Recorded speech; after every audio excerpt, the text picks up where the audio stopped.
Hey guys, Mima here today with a card review of all of the new cards from Hands of the Omen. So it's the third set of Shadowverse Worlds Beyond. So I'll be going through each and every one of the cards, all the classes, and I'll let you guys know how I feel about how strong each of them are, and also my initial thoughts about the meta for the set 3. But I will say overall, the power level of set is quite low. I wouldn't be surprised if you don't really need to craft anything. I would not be surprised at all if you could just play Spell Boost again. I wouldn't be surprised if regular Sword was playable. I would not be surprised at all if Roach was still tier 1. But why don't we go through my thoughts on each of the cards first, and then we'll go into the details later. Alrighty, so the first class we're going to have a look at is Forestcraft. So Devotee of Unkilling, 2 play point 2/2. Fanfare, select an enemy follower on the field and give it -0, -1. On evolve, you replicate the effects of the fanfare. So this card is automatically viable just because it's got a good stat line. It joins the club of cards that have an immediate impact on the field. Obviously, you just minus one of their dudes. And also, because of the fact that it's not actually damage and it's minus their stats, it's very good in its cards like Holy Shield Bearer, I think it's called, which is like a 2/1 ward in Haven that has barrier. So I think this card would be good. You can evolve it, and you can split it across 2/1/1, so you can just kill a 2/2 or something like that. So it's a versatile 2 play point card. I think you'll see it in Unkilling. You probably won't see it too much in Roach, but overall, I think this card is good enough to see play in both Constructed, and it's pretty good in Take 2, obviously. Moving along, we've got Bearer of the Fairy Blades, so another 2 play point follower. This one's a 1/3. But whenever an allied pixie follower enters the field, give this follower +1/+0. So I think this card is very good, but it does have a downside, right? So if you play this on turn 2, it's very, very, very good, right? 1/3 is not easy to clear, and then it's not particularly difficult in Forest in order to play like 2 pixie followers in turn 3. And then you basically go to 3/3, and it's kind of hard to remove. You can probably trade with 2 followers before dying. And then in an aggressive deck like Fairies, this is like the exact snowbally opener that you want. Now, the downside to this card is the fact that it has no evolve effect. And then basically, if you draw it in a late game, it is quite difficult to really play, right? I mean, you can probably play this and play like 3 Fairies, something like that, and it becomes a 3/3, but then this is a lot weaker. So this is a snowbally early game card. I think that alone will make it sort of viable, but we'll see. Next up, we've got Bestial Swipe. So this card, 2 play point removal spell, select an enemy fall on the field and deal it 4 damage, combo 3, draw card. So I think Forest has enough removal already, but this card is definitely not bad. I think this card will be like insanely good in Take 2, but I think it's viable in Constructed as well, just on the basis that it's not that hard to fit in like a 2 play point removal spell, especially when it draws a card in combo 3, which is not hard to achieve at all. But it probably won't see play, even though it is playable, if that makes sense. Next up, we've got Supplicant of Unkilling, so silver Unkilling cards. So give all enemy followers in the field -0, -3. This is very good. Like, basically, it removes every weenie board in the game, and then in addition, because it's like -3 health as well, like they're probably going to be on like 1 or 2 HP. You can combo this with other Unkilling cards potentially, or just fairies, right? And then also it's got very strong stats like 5/6.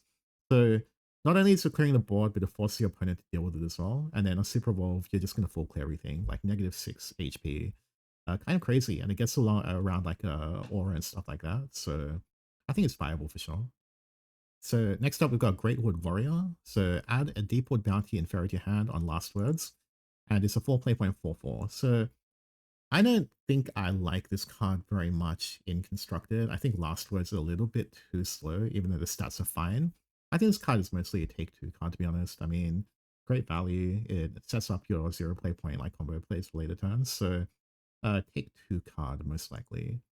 Next up, we've got Hammer of Unkilling. This card's very good. So 3 play point Amulet, and select a card in your hand and discard it, draw 2 cards. Engage, destroy this card, select an enemy fall on the field, and give it -0, -2. So effectively, I think this is very likely to replace the spell from the previous set, so the 2 play point fuse cards. Because effectively, it also cycles your hand, but it's got an actual effect that you can use anytime to clear otherwise difficult boards, right? So I think this card is very strong. I think we will see it even in Roach, despite the fact that it's obviously an Unkilling card. So next we've got Congregant of Unkilling. So it's a 9 play point 4/6 with Russian Ward. And when it enters a field, you summon a copy of it that has -0, -1. And then basically you'll do that again and it gets another -0, -1, etc. You're getting a huge amount of 4 attack rush wards in the field. And so you'll clear the field of the weaker ones and you'll keep the other ones alive at 4/6. So it's basically a stalling tool that is great for controlling the board, avoiding your opponent from being able to lethal you.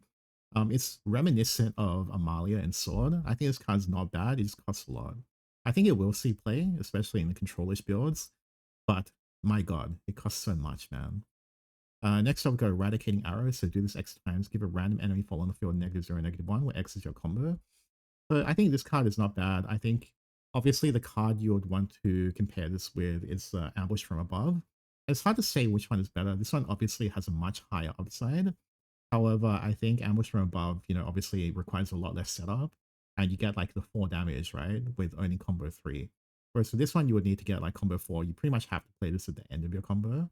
So I don't know. I think it's going to be like a battle between this card and obviously the Ambush from Above for most decks. And in Unkilling is probably no doubt going to be this card.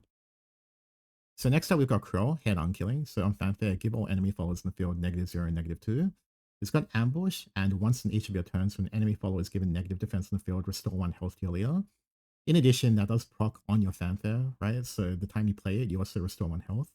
These are very good against aggressive decks in particular, especially Swordcraft, where their followers don't usually go much higher than 2 HP. And then no matter what they do the next turn, you can use this to perma-stealth and then restore 1 health every turn. Or potentially you play cards that negative the health on the field, and you might use Krill to trade in order to get that breakpoint, right? And then of course it's got a super evolve effect as well. So when you play this and you super evolve it, whenever an allied follower enters the field, this is for your opponent by the way, give it -1, -1. So it's one of the few forms of disruption that we have in the game. And so it's quite good for a control deck like this, even though I think typically it's a bit difficult to time this, and especially with Super Evos coming at a premium, but I think this Fanfare is very good for dealing with aggressive decks. So next up, we've got Azudia Annihilation Manifest. So this is where everything ties together, because this is essentially control legendary, right? 8 play point 6/6. On Fanfare, select an enemy fall on field and give it -0, -6, so basically kills anything. You're going to want to evolve this card to get the Annihilating Onslaught token to your hand. And that's a 6 play point card, which reduces the cost by 1 every turn. And the effect is you deal 6 damage to enemy leader. Okay, very good. And then if there's an Azudia Annihilation Manifest in the field, you deal 20 damage instead. So effectively, you want to let this discount down to 2 play points, and then you can play Azudia, and then you can play the 2 play point one for a 20 damage OTK. You typically won't get it online until like turn 11 or 12, depending if you coin Azudia early. But I think it's an interesting card, right? Because Forest doesn't necessarily have a hard time grinding the game out. Like if you played a Rose Queen deck, this is basically an upgrade to that, right? Because unlike Rose Queen, this card instantly clears a follower on the field. But then when you evolve it, it clears another follower, and then you just have to wait down until you win. Whereas with Rose Queen, you always kind of had to stake your tokens, so you had to like think about where you were going to use them. And obviously Rose Queen costs 9, so I think it's very unlikely we're going to see Rose Queen again, and Azudia is just going to replace it with control decks. Next up, we will have a look at the neutral cards, so we can kind of compare it to Forest Craft's other cards and see how good that deck will potentially be. So, plus of Veracity, Fanfare, select another fall on the field and give it +4, -4. It's a 4 play point 2/2. I think this card's pretty good. Basically, use it as removal in the early game. And in the late game, you're definitely going to be able to find something to kill to do 4 damage, right? But also, you can buff your cards that are already on the field with a Super Evo or something like that and just go for lethal. So, I think this card is good. I don't know if it's playable and constructed. I'm sure some control decks will find a way. But yeah, I mean, not a bad card to start off with. Next up, we've got Greatness Ascended. So it's a meme card, I think. So 4 play points, draw 3 cards. There's no duplicates in your deck, recover 3 play points. To be honest, I think, honestly, this is playable in Sword. So in Sword, you just run like one-ofs of like everything, and then who cares? Like, honestly, all of your cards do the same thing, right? But instead, you get to draw 3 cards and recover 3 play points every time you play this. So you never run out of resources, and then, I think maybe 1 or 2 sets from now, like we're gonna see a bunch of decks which is just gonna run like one-offs of everything. You just run 3 copies of this. I don't know if it's this set, but definitely like before rotation like actually occurs, I think this card will see play. So next up, we've got Inspiration one. So it's a 2 play point or 1/3 follower. It activates in hand, and whenever an enemy follower super evolves, it gives follower Bane. This card is terrible. I think the only time you would even like roughly consider this card is if you were playing Wardhaven and you were like, I only want to run 1/3s, something like that. I mean, yeah, this card sucks. So next up, we've got Dogged one. So activates in hand when an enemy follower super evolves, gives this follower Storm. Okay, and it's got Rush by base. So 3/1 Rush is already decent. And the fact that it randomly gets Storm in the late game, okay, it's playable for sure. especially probably in aggro, and maybe you could see it played in like Spellboost or something like that. It's not a bad card for sure. So next up, we've got Tablet of Tribulation. So the 3 play point gold neutral amulet. So in Fanfare, you banish all duplicates from your deck, and then you engage to draw cards. So I actually think that we're going to reach a point in time. I'm not sure it's this set again. I think it's probably like a few sets down the line, but this card will be part of some kind of meta deck, right? Unless, of course, Majorian's good already, but remains to be seen, right? Because there's going to come a point where a 3 play point card that literally draws you a free card every turn, and the only downside is you're banishing like duplicates from your deck, which you might not even care about, to be honest. Like, there's probably a deck where this is going to be relevant. So yeah, I think it's pretty cool. Okay, so next up, we've got Majority Great Manifest. So add a Great Testimony to your hand on Fanfare. Evolve, you gain the crest, and then basically you replace the entire deck with Majority deck. It's a 76 card deck. You transform the Reaper card to a victory card, so when you deck out, you win. At the end of your turn, discard all cards not named Great Testimony and draw 6 cards. So after like 12 turns, you win the game. 3/3 stat line is not very good, but when you evolve, it's a 5/5, and then obviously Great Testimony is 1 play point card that selects an enemy fallen field and destroys it. This card's very good. It basically nullifies tempo loss, and then from then on, you're in God's hands. So I think like definitely it's a great meme deck already. Like I'm definitely going to give it a try when the set releases. I don't think it's going to be very good, but it's going to be an exciting set of results. So yeah, we'll see how it goes. But I doubt we'll see this like get played competitively. Okay, next up we got Gilnally's Veracity Manifest. So 3 play point 0/3. Select another apple on the field and give it +2, -2. So that can be used for removal, obviously, on turn 3, or buffer cards, something like that. Both players have 10 max play points. You add a Sweetness of Veracity to your hand, so it's 5 play point, deal 5 damage to random enemy following the leader. I mean, that's not bad, obviously, right? And then you've got Drain, so this is relevant for when you play this card, and then you evolve it, and then use the evolve effect to select itself. And so it's a 2/5 on Evo, but then also you're buffing it to a 4/5 and then 4/3. So 4/3 Drain. I mean, I think given the lack of healing in the game in general, healing for 4 is definitely not bad for an Evo point. Alternatively, you'll run into these situations where you might select one of their followers as 2 health, you kill it, and then you swing Drain 2. I mean, it's definitely not terrible. Of course, you can also select one of the other followers. So for example, you can go, say they have a 4 HP follower, you can use this effect on it to give it +2, -2, so it's a 6/2, and you evolve it, and you select that card again, and it dies, and then you trade over like this, we'll do it in Drain 2. So I think this card is definitely not bad. It's a lot weaker than the initial iteration, but I mean, whatever, man. Like, Gilnally, it's a waifu, and I think this card will be playable for sure, especially in control decks. So overall, I don't think like the neutral cards change too much. I think Gilnally will probably be played in the unkilling deck for sure, because it gives healing and board control. But overall, I mean, I think it doesn't look that bad. Like, finally, there's another way to play Forest. I actually think Control Forest could be okay. Like, I think Rose Queen was very close to being good, and basically now you just don't play Rose Queen, you just play Zudia instead, and just stall out until you win. And I think Zudia is a way better card than Rose Queen, I will say. So yeah, I wouldn't be surprised to see like Control Forest rising, but at the same time, I think Roach is still going to be like a top tier deck. Okay, next up we've got Soulcraft. So of course we expected like a 2 play point card that adds random boots to your hand. So this one's 2/1 2 play point. Add boots to your hand. When it dies, you add Goblet. Okay, I mean you have to run 3 copies of this probably, just so you have like enough critical mass. 6 play point, 5/5 Comrade of the Swordmaster. So last words, you summon this card again and remove last words from it. Okay, whatever. It's a take 2 card. Definitely not running and constructed. So Shield Bash, 2 play points. Select an allied follower on the field and give it Ward. Deal 4 damage to a random enemy follower. So, I don't think this card will really see play. I mean, to be honest, I think we've already got like a better removal spell. So we've got like, for instance, Battle Princesses from the previous set. I think that's better utility than Shield Bash, especially because you can actually just give your followers ward through the necklace instead. So I don't think this card will see play except in Take 2. Next up, we've got Supplicant of Usurpation, 2 play point 1/2 follower. On Fanfare, you add a Gilded Necklace to your hand, and on Last Words, you add a Gilded Blade to your hand. So I should probably have a look at these. So this one's +0, +1, and 1, and this one is deal 1 damage to an enemy leader or follower. And then for the other one, Boots +1, 0, and Rush, and Gilded Goblet, which is heal 2, right?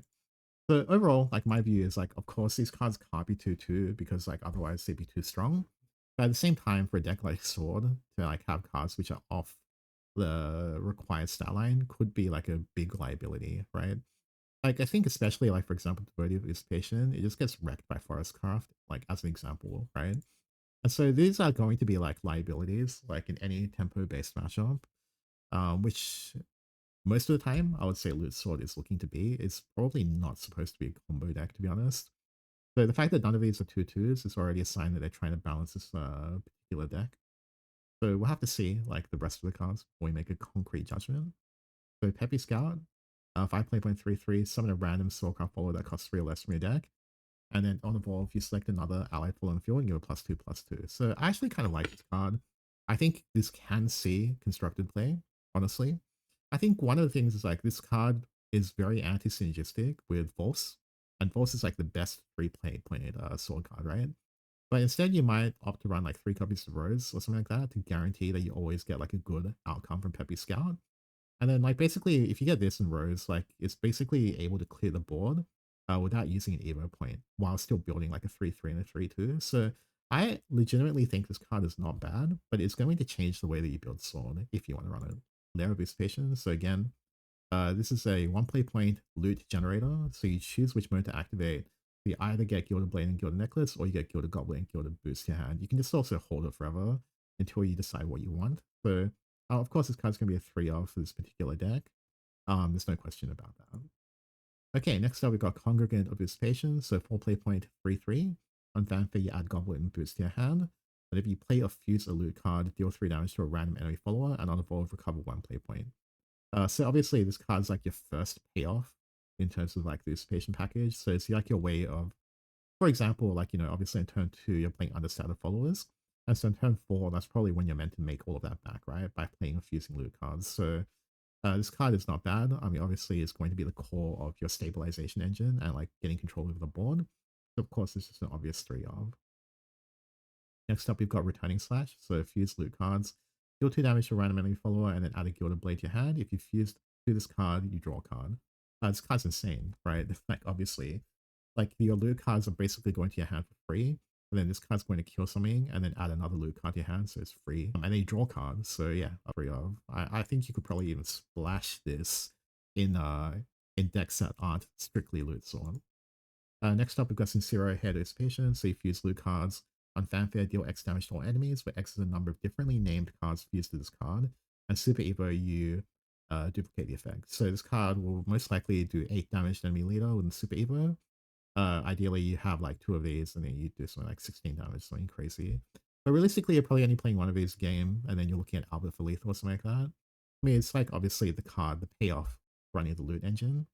And then basically, yeah, I mean, obviously it's the 3 of.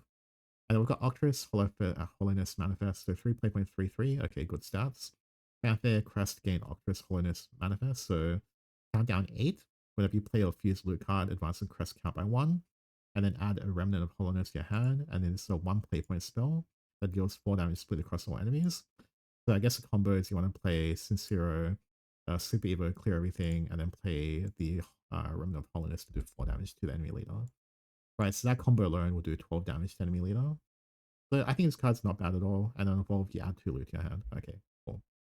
So this card, one thing to note is that like it doesn't stack. So like you have to wait for the initial crest to like wait out first, and then you can get the crest again. But I don't know how realistic it is to get 2 of these finished off in 1 game. But overall, you're definitely running 3 copies of this. I mean, it's got good stats. It adds like loot to your hand. One of like the only ways really to get loot to your hand without being at a disadvantage, to be honest. And then obviously this 1 play point spell is crucial for your ability to kill the opponent. So overall, looking at Soulcraft, I think I am a little bit disappointed compared to how strong I thought it was going to be based on the Sincero reveal. I think it's going to be carried a lot by Sincero, Returning Slash, Octress, and Congregant. I'm not particularly impressed about the lower playpoint cards like Supplicant, Devotee, and Lair. I think you have to run them, but these are going to be the weak points of the deck. Like if you have a weak early game, it is going to sort of punish you in a later game. But I think the late game of this deck, like the recovery engine, is strong enough that you don't necessarily have to worry about it. So I think Sword's in a decent place, but I do remain a bit skeptical. Okay, so next up, we're going to have a look at the Runecraft cards. So first of all, we'll look at the cards that don't have the truth synergies because it's going to be easier that way. And then afterwards, I'll explain kind of the new archetype within Rune. Okay, so first up, we've got Aesthetic of Wuxing. So it's a 4 play point 3/3. On fan phase, summon a Paper Shikigami, which is a 2/1 rush, and when it dies, you spell boost your hand. And on evolve, you replicate the effects of this card's fanfare abilities. So this card is super good in Take 2. I don't know how good it is in Constructed. Most of the time, you are looking to coin out your Anangrea or like your Burgeant, but if you're going first, this card's very good for stabilizing the board and forcing your opponent to answer. I don't think you will see it in Constructed, but it's very close to being good enough. Next one is Crystal Gazing. So 4 play point, gain and crest, Crystal Gazing, countdown to last words, draw 2 cards, deal 4 damage to all enemy followers. I think this card won't see play in Constructed. I think you definitely can't play this going second because you want to coin out Anangrea or Burgeant. I don't know when you'll ever have time to play this unless you're going exactly first and you're looking to just take damage from the opponent. I don't even think the payoff is good enough to run, so this card is kind of bad. Okay, next up we've got Risky Amalgamation, 4 play points, summon a Guardian Golem and Clay Golem. This card I would say is not bad, right? A 3/3 and a 2/2 plus a spell. It feels more like a Take 2 card, but obviously in the future there's more synergies for this type of Golem cards. Then sure, it's fine. I mean, I don't have an issue with this card. I don't think we'll see play in Constructed, but eventually it might. And then we have all of the rest of these, which are the Truth cards. So in order to explain this archetype to you, right, basically all of these cards have their base cost, right, and a base effect. And then basically when you buff their cost, right, they get bonus effects. And the way you do this is through cards like Illusory Conjuration. So you select a follower in your hand, increase the cost by 1, and then you destroy an enemy follower. So, I mean, typically this would be a major downside, but for 2 play points, you're actually killing a card. So, okay, that's actually pretty good, right? Or you're playing cards like Institute of Truth. So, you can select a follower in your hand, increase the cost by 1, and give a +1/+1. And so this is pretty good. Like, this is the engine that you actually want, right? The whole point is like most of the time, you know, there's the effect of the card, but then there's also the fact that they have better stats when they're higher cost as well, right? So the fact that it gives better stats is a big bonus. And then in addition, whenever you play a follower whose cost has been changed, you draw a card and advance the cost, the amulet's count by 1. Okay, so it replaces itself, it increases the abilities of your followers, etc. So it's like a core staple of the deck. But you have to keep in mind that you're basically passing the turn when you play this. And so you need to offset the disadvantage of tempo by ensuring that the cards you're buffing will actually get that tempo back for you. Right. Then we've got Ryo, so it's 9 play point 9/9. Reduce the cost of all follows in your deck by 3. Transform a random spell in your deck into Ursa's Elimination. Cost 0 until the end of the turn. So this is like anti-synergy of D-Shift or D-Climb. So you probably won't see this in spell boost, but 4 play points, increase the cost of all followers in your hand by 1, destroy all enemy followers. So because it's cost 0, this card is very, very strong. But I mean, this costs so much, right? So I think it's playable, honestly, depending on how good the rest of the deck is. And it is like a 9/9 that your opponent has to deal with. You're fully clearing the board. Yeah, I mean, I don't think this card is bad by any means. It's a boss monster, but I just don't know how like how much survivability the deck has. Okay, then we've got Velharia. I don't know how to pronounce it. Anyway, Cafe draw a card. Evolve select an enemy from the field and banish it. Super Evolve banish all enemy copies of it from the field. This card's so weird to me, man. Like, in all honesty, I don't know what this card has to do with anything. Like, it doesn't synergize with the Truth Engine at all. This is sort of a bad card. So, this would just, I would literally just file this, like, if I could. But unfortunately, with the new system, you can't. So the first card is Devotee of Truth, so 2 play point 2/2, and then if the card's cost isn't 2, restore 3 defense to your leader. Okay, that's pretty good. I'm not gonna lie. Healing 3 is never too bad. Most likely you're just gonna play this as a 2/2, like if we're being real. Okay, next one is Supplicant of Truth, so 5 play point 3/2. If you turn it to a 6 play point card, you deal 3 damage to all other followers. Sorry, you deal 3 damage to all other followers, but if it's not 5, so if it's cost 6, you draw 2 cards. Okay, so what? This is a 4/3, and it draws 2 cards. Okay, that's pretty bad. Hunger of Truth, so if this card's costed than 3, summon 2 exact copies of it, and it's got Rush. Okay. This card's not bad, I guess. This is like the best card I've seen so far in this engine. Wait, and that's it? What the hell? Okay, well, sure. I mean, this deck looks pretty terrible to me. maybe I'm forgetting some card on set 1 and set 2, but I guess they're like, you don't like Runecraft? We gotcha, fam. We're gonna print the most useless archetypes known to man. Alright, so next up we've got the Dragon cards. So the first card is Devotee of Disdain, so 2 play point 2/2. During a turn, whenever this follower takes damage but isn't destroyed, draw a Dragoncraft follower. Okay, this card's obviously good, you know, especially in the Disdain engine. Like, your opponent's going to feel bad playing anything with like one attack, and then on top of that, you can just like self rocket and then it replaces itself, if not more, like if you buff it or you evolve it or something like that. So for example, like a common play will be like you evolve this on turn 4, trade into something, draw a card, and then maybe play like another card that pings this, and then you draw 2 cards off it. So okay, card's not bad. So it's Storm Dragon Unit, 6/6 play point 6/6. Fanfare, destroy all damage enemy followers. Okay, this is a take 2 card. Right next. Raging Lightning, so 3 play point, deal 5 damage to all followers, the highest defense. Okay, so this can hit your own followers, that's kind of awkward.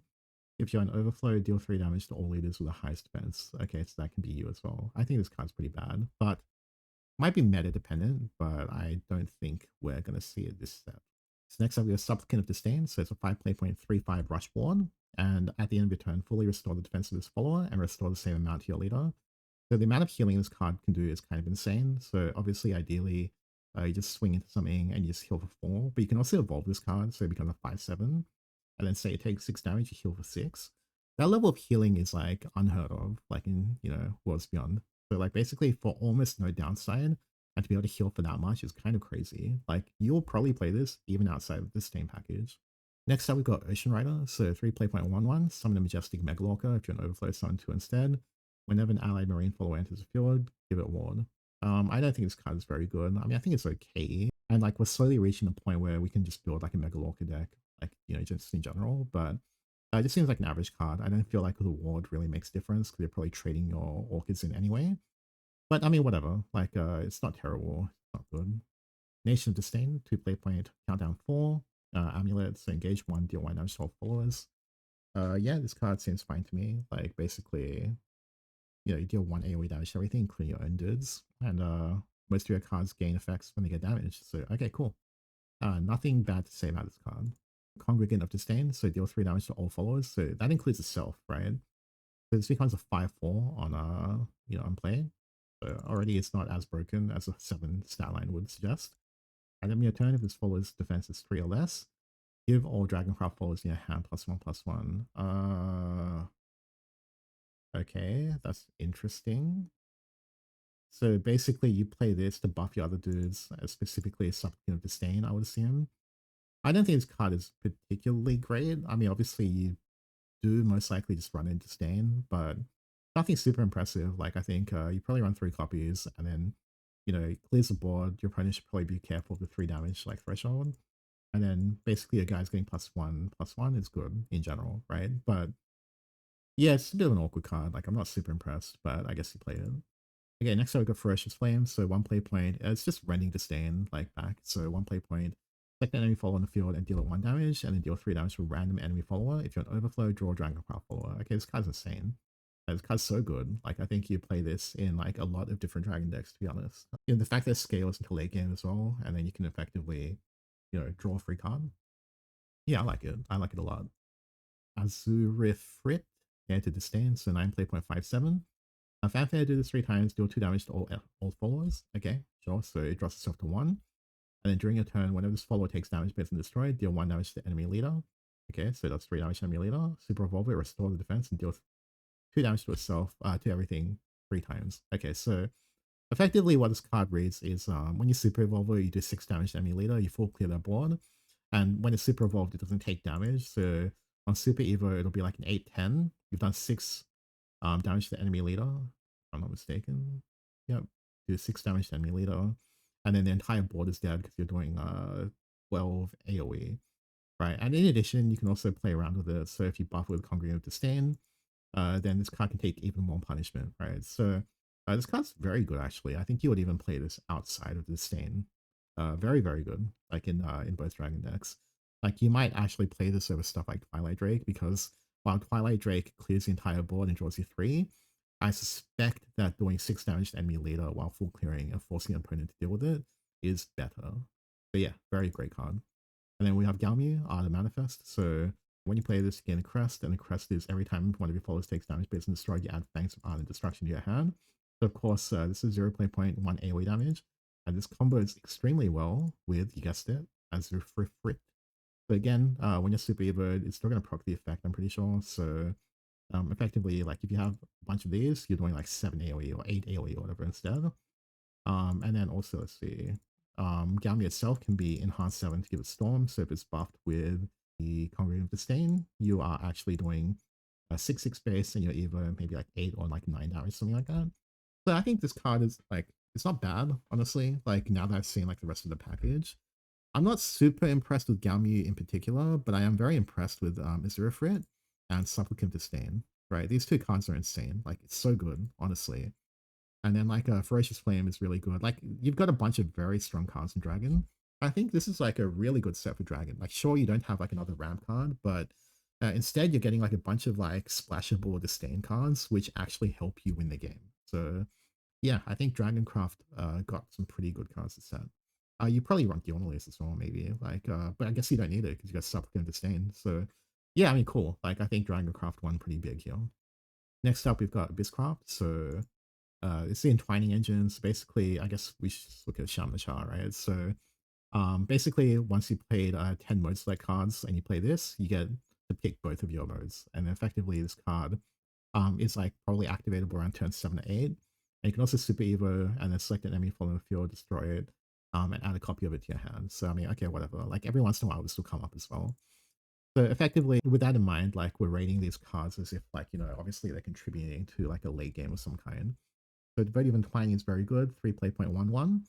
So this is like slightly understanded Apollo, right? Which can actually be very, very strong depending on the meta. Or you can just have it be a 3/3. So then you can evolve as well. So again, it's like Apollo. You can just do 2 damage to enemy followers AoE. Or you can make this card into, I think it's like 7/7 on Evo or something like that. So I think this card is actually very, very strong. Honestly, like this card is so good. So yeah, it's basically like a Abyss specific version of Apollo that has more options and then also has the ability to progress your win condition. And then once that win condition is active, that will do 1 AoE damage and gain +2/+2, right? So yeah, excellent card for the synergy. Next up, we got Ephemeral Demon Princess, A play 0.46. Select 2 enemy followers in the field and destroy them, deal 4 damage to your leader. And then Storm. Whoa! At first I thought this was just a take 2 card, but then I'm like, wait a second. That's almost playable and constructed. It's probably not, but yeah, it's not bad. Like this is so close to being constructed quality, honestly. But yeah, this is like insane take 2 bomb. Like you definitely draft as many copies of this as you can get, I'm pretty sure. Yeah, okay. I mean, I'm surprised. For a take 2 card, this card's surprisingly good and constructed. 4 play points, March of the Brutes, so deal 2 damage to random enemy followers and enemy leader. Okay, this card's situationally good. It's probably take 2 card, to be honest. You might maybe run this in aggro. Probably not, to be honest. Probably not. Yeah, it's just a take 2 card, which you actually have to watch out for if you're playing against Abyss. Supplicant of Entwining, so 4 play 1/4/4. Select a mode to activate, deal 3 damage to a random enemy follower. Or restore 2 health to your leader. Okay. And then evolve you to the effects of this map ability again.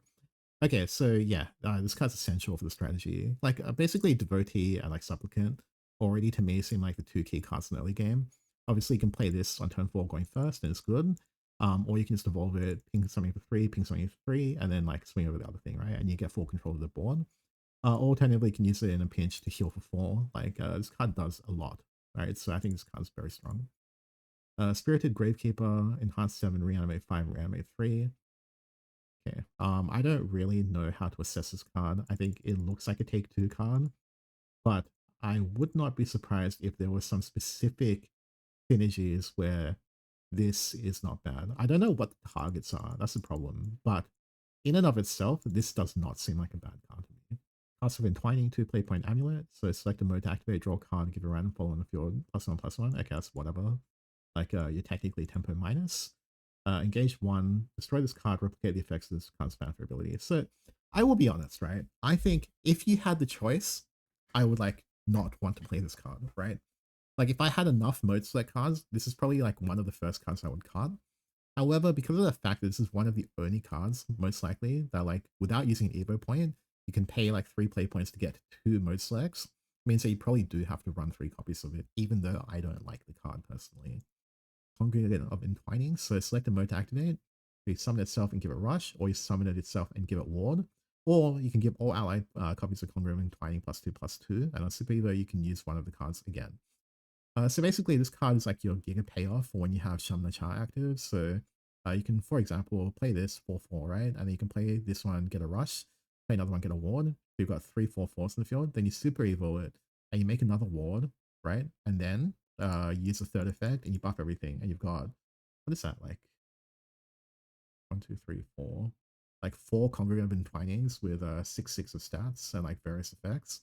Like and then also the super evolve, like one of them is 9/9, I think. So like this card I think like gives you like 20, 25, like 26 of stats, something like that. Kind of crazy. Like it's a very strong payoff. Yeah, I mean I like this card a lot. I think it really makes it worthwhile to run Shaman Char. And not every deck can deal with this. Like if they don't have a card that just basically goes destroy the entire board, like it's going to be super hard to deal with. Next we got Screaming and Loathing. So select 2 modes to activate, recover 1 play point. Okay, this is good. Draw Follower. Okay, it's not bad. So 2 play point, like search card. Actually, no, that's pretty bad. Yeah, and then we have draw 3 cost spell. Okay, and then deal 4 damage to random enemy followers. So I think realistically, you are going to be activating effect number 1 and effect number 4 in most of your circumstances. And then in an emergency, you'll select number 2 and number 3. And obviously when you have Shaman Char active, this card's pretty efficient. But effectively you can see this is like a draw 2 cards for 3 play points. So from that perspective, it's not bad. But like I have my doubts, obviously. It's just an average card, but again, I mean, it helps get your quest like active, and then also when your quest is active, then like the effect is not bad for 3 play points or 2 play points if you pick that one. Then finally, we have Ruler Knight and Boundary, so 7 play point 5/5. Fanfare select mode to activate. Either add Scream Diffusion or Wings of Desire to your hand. So Scream Diffusion, you can summon 2 copies of it and give them Rush, or Wings of Desire, you can select one of them on the field and give it Storm. So effectively, like, you don't have to play them right away. You can save them for later. In some cases, I don't know why you would save them for later. Because 7 play points is very expensive, and you actually want this to have a direct impact on the board. You only really want to play this after you have Shaman Char active, because then your Ruler and Ivanarake is like getting both of them to hand. So you're getting 3 5/5s, and then one of them is Storm to face, right? So that's much, much stronger in my opinion. But yeah, I mean, look, overall, I think this archetype is not bad. I think like the best cards is Devotee, Supplicant, obviously Nisham Char, Congregant is very good. And then like I think Rulanai is like Rulanai Vanrik is like sort of like it's good, but it's not that good, right? I think it's got enough for like this to actually work as like a deck. But I do have my concerns where like there's a lot of cards at the moment which are literally like just destroy everything on the board. And so like when you consider stuff like Congregant where it's literally you build a big board, or Rulanai, you're building a big board and swinging for 5, right? But like they can clear that pretty easily, and I'm not sure if like the value you're getting from double mode select is actually that big of a deal. So we'll have to see. Okay, next up we've got Havencraft. So Devotee of Repose, 2 play points, you gain Crest. So basically I think like a lot of the cards in this deck just give you Crest, like for random reasons. So this one, at the end of turn, if allied followers do an attack this turn, given random allied following field -2 attack. Huh? -0 and ward. Okay. So you can go minus attack? Alright. Okay, sure. I mean, whatever. Like, this card doesn't seem very good, but whatever. I guess you're just playing this because you want the crest. Okay, whatever. Knight of the Holy Order, 2/2 ward. When this card is given plus attack or defense in the field, restore 1 defense to your leader. Okay, well, I guess you play this from Ward Haven, right? And then with Wilbur's active, you heal for 1 as well. Wait, is that how it works? Yeah, I think the crest activates on the field, so you would heal for 1. Yeah, okay. I mean, this card's fine for Ward Haven. Okay, next up we've got Blinding Faith, deal 3 damage to all enemy followers. Okay, whatever. Like I guess you might play this in control, right? 3 AoE damage on like a turn where you can't evo if you're going first. Okay. I mean, I can see it. Enhance 8, draw 3 cards, restore 3 defense to your leader. Okay, this enhanced effect's basically useless. And like the way I see it, right, is basically your opponent most of the time will have cards above 3, and using 8 play points is like really, really high, like commitment, right? And then on top of that, like I think the other issue with this card is that like if this card had an advanced effect and it was like deal 6 damage to enemy followers, I'd be like, okay, cool, we run this in constructed too. Because it's 3 damage, like no matter what, it's actually quite underwhelming. So I don't like this card very much. Okay, Supplicant of Repose. 3 play point 1/4. Crest gains Supplicant of Repose crest. So it's got ward as well. So at the end of your turn, if allied foes do an attack this turn, restore 1 defense to your leader. It's fine. I mean, the stats are very strong. Like your opponent has to deal with this, and I don't think there's many ways to do 4 damage to it easily. So okay, playable. It gives a crest, right? So okay, that's fine. Temple of Repose. Restore 2 defense to your leader, give your leader barrier. Okay, now this card I think is very good. Basically, it's also got an engage effect where you can advance its count by X, where X is the number of crests you have. So against certain decks, like it's not that easy for them to deal face damage if you have barrier. And so not only does this restore your health, but it also makes it very hard for them to kill you. For example, imagine against Sword, like Albert, for instance, like they can't hit you with the first swing of Albert. Alternatively, against like a Loot Sword, and like they're trying to do the 4 AoE damage, but a Temple of Repose blocks the first 4 damage. So I think this card is actually quite strong. Yeah, and I think like you're gonna have a lot of crests like by this point in the game anyway. So yeah, this card's very strong. I like it a lot. Winged Lion statues, so it's like Beast Core Aria, but I guess it's 3 play points, right? You get Holy Falcon, so 2/2 Storm and 4/4 Rush. And then Countdown 3, so you don't get it like immediately. You kind of have to play this with like a delay. But I mean, tempo wise, it seems fine. Like I think this card is playable for sure, especially in Amulet. Congregant of Repose, so select an enemy fallen field and destroy it. Okay, that's good. Very good effect. Evolve, gain crest, Congregant of Repose. At the end of your turn, if allied followers during the attacker's turn, draw follow with 4 defense. Which I assume is the entire package. Okay, yeah, it is. And so what? This is like literally, once you've evolved it, you're drawing like 4 cards, something like that. Okay, sure. I mean, like it's a huge advantage engine. But so far, like I'm not super sure on like how you're supposed to clear their board or like survive like with these cards. However, we'll keep going just to see what else we have. So 4 play points, Shiny Disenchantment, countdown 4, deal 4 damage split between all enemies, restore 4 defense to your leader, engage advances amulets count by X, where X is the number of quests you have. Okay, so this card's obviously like your lethal option or like burst healing option. And you want to play this obviously after you full clear their board so you can do 4 damage to the leader, right? Okay, I mean, it's not terrible. I mean, the engage lets you potentially drop to 0 in 1 turn. Next up, we've got Himika Hair to Repose, so 6.04. And then basically it's crest that you can fanfare, it's countdown 4, and then your turn if there's a Himika, give X random enemy followers in the field 4 attack or less, and can't attack followers leaders. Okay. And then at the end of your turn, banish this card. X is the number of quests you have. I like this card a lot, actually. But there's some issues with this card. So the first thing is that if your opponent plays a card with more than 5 attack or more, then this card will just die to an Evo, if I'm not mistaken. Yeah, I mean, yes, that is indeed what it is. Okay, so they can just Evo over this card. What the heck? Okay, this card sucks. I thought this card wasn't bad, but actually kind of sucks. Like, you only really want to play this when they're board locked, but I guess if they know what your deck does, they're not going to board lock, and then they're just going to die. Like, you just never play 5 cards in your field against, like, Himika. Like, if you know they're playing this deck, you would just never do it, right? So, and then you just Evo a card with 5 attack over it. Like, okay, GG. Okay, crazy. Marwyn, Despair Manifest. Okay, so 4 play point. I mean, okay. Look, in all fairness, it does full clear the board and force your opponent to deal with it, but still be underwhelming. Okay. Marwyn, Despair Manifest. So add a card to Despair to your hand. So 2 play point, banish random enemy follow on the field, delay the counts while you quest by 1. Yeah, this card's good considering what the deck wants to do. Okay, gain crest Marwyn, Despair Manifest when you evolve. So at the end of your turn, allied followers didn't attack this turn, deal X damage split between all enemies, where X is the number of crests you have, so basically 5 crests. So this card's obviously the reason why you want to play this package, because you do so much burn damage, right? But the problem is like these other cards are so underwhelming. Like they give you crests, but like all the crests are sort of bad except Congregant and like I guess Supplicant of Repose is pretty good. So like we're really just playing like with like 1, 2, 3 like good cards, I guess, and the rest are like kind of mid. I will say like they have to like play tightrope here because like obviously with Marwyn, like Marwyn alone, like this is like probably the only like good card, right? In like in this archetype. And then once you have this active for the rest of the game, right? then even though you're playing these copium cards, like you're kind of setting up a situation where like you're just trying to play the Unholy Grail every turn and you just burn them to death, right? But I don't think there's enough cards in the game yet for this deck to really work, especially because none of the cards seem imbalanced, right? So it's probably not good to set. I could be wrong. I would like it to be. I like control decks, but yeah, I'm kind of underwhelmed. All right, Photograft. Okay, Devotee of Destruction.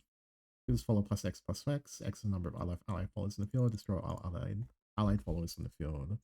Let's go Ward. Okay, so I don't think we are likely to play this even in the destruction deck. Like, yeah, it's pretty unlikely. I think it doesn't do enough. I think it's liability, and your opponents don't have issues clearing this, like with Evo. Next up, Supersonic Fighter. Okay, 7 play point 3/3, summon an anonymous artifact Gamma. So it's a 3 AoE damage one. Okay, not a bad start.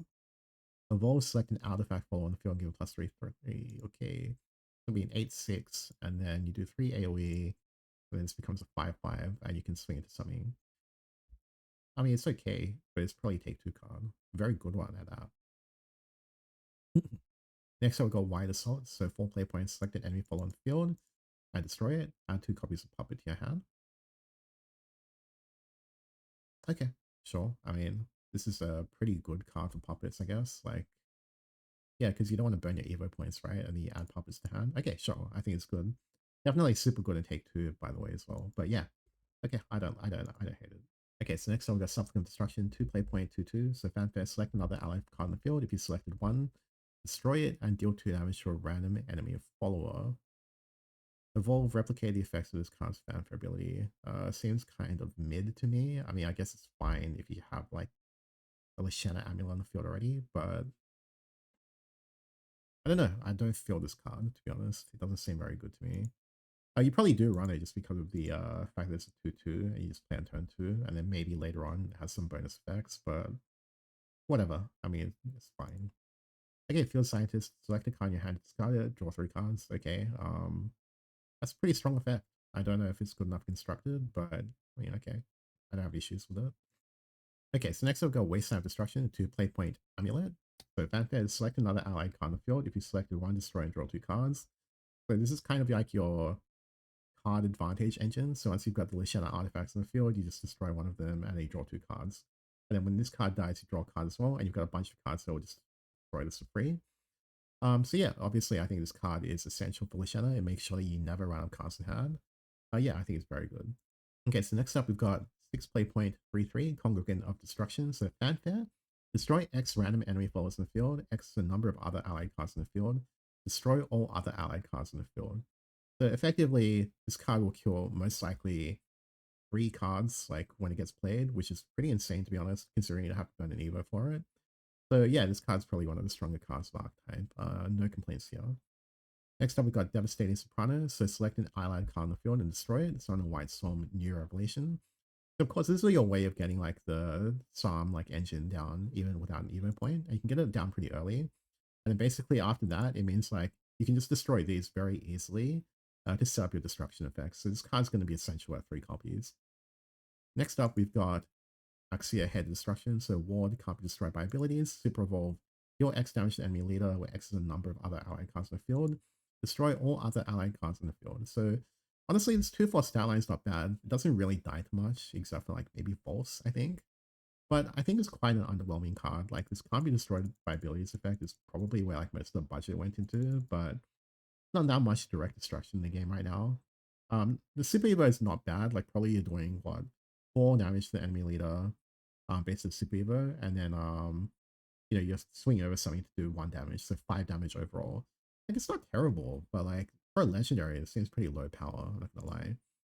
Okay, I mean whatever.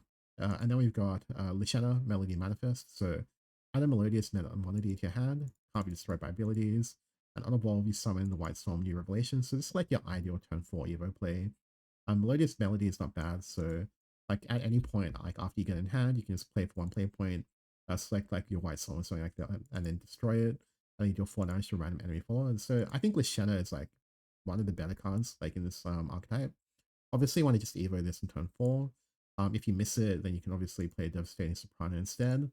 And then like your early game's kind of copium, but like once you have the engine active, like even this card's not bad. You're just using this to clear like this white swan or black swan, whatever.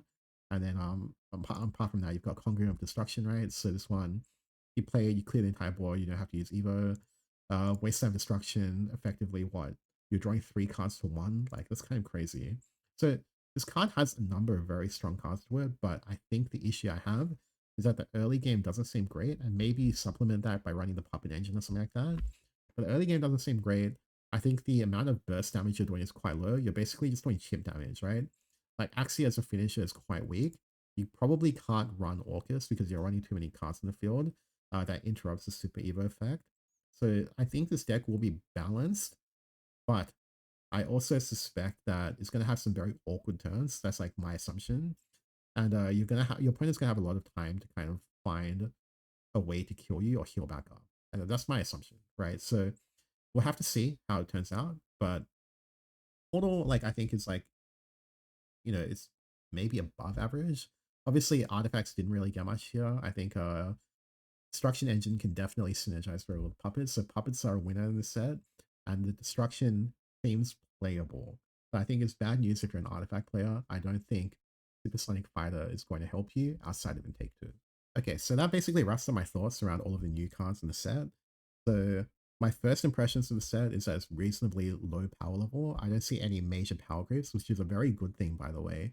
Like the fact that I don't see anything and go, this is definitely tier 0 broken, is a great sign for the game. I think there's a lot of decks which have potential, but I do have my concerns that like it's probably not going to topple decks like Roach. Like I'm not seeing anything here that beats like Roach. Like none of these decks are fast enough. None of them have survival tools that prevent Roach from killing them. Like I think we're actually just going to see Roach being like really good again.